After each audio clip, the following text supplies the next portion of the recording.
যারা কষ্ট দেয় তাদের বিরুদ্ধে সেরা প্রতিশোধ নিতে চাইলে এই 5টি কথা মনে রাখবেন। নাম্বার 1, অন্যের ইচ্ছায় কখনো সাড়া দেবেন না। যারা আপনাকে কষ্ট দিতে চায় তারা আপনার রাগ ও প্রতিক্রিয়া দেখতে চায়। এজন্য তাদের এই তৃপ্তি দিয়ে নিজেকে কখনোই ক্ষতিগ্রস্ত করবেন না।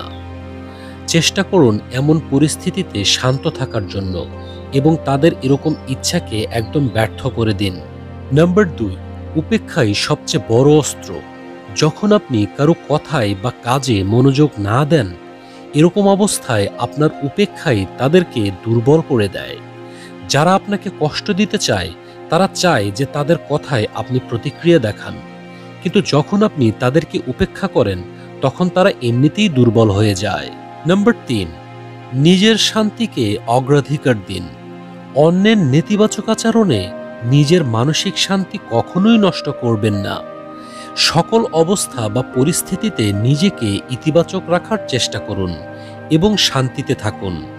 নাম্বার 4, অন্যের কথায় আপনার মূল্য নির্ধারিত হয় না। আপনি কতটা মূল্যবান তা অন্যের কথাই নয়, আপনার মানসিক অবস্থা, আচরণ ও কাজের মাধ্যমেই প্রকাশ পাবে। অন্যের অপমান, নিন্দা কখনোই আপনার আসল মূল্য নির্ধারণ করতে পারে না। নাম্বার 5, উদাসীনতাই সবচেয়ে বড় জবাব। যখন তারা বুঝবে যে তাদের কথায় বা আচরণে আপনার কিছুই আসে যায় না, তখন তারাই হেরে যাবে। একটা কথা মনে রাখবেন, যে মানুষগুলো অন্যকে নিয়ে সারাক্ষণ নিন্দা ও সমালোচনায় মেতে থাকে, অন্যকে অপমান করে, কষ্ট দেয়, সেই মানুষগুলো হচ্ছে টক্সিক মানুষ।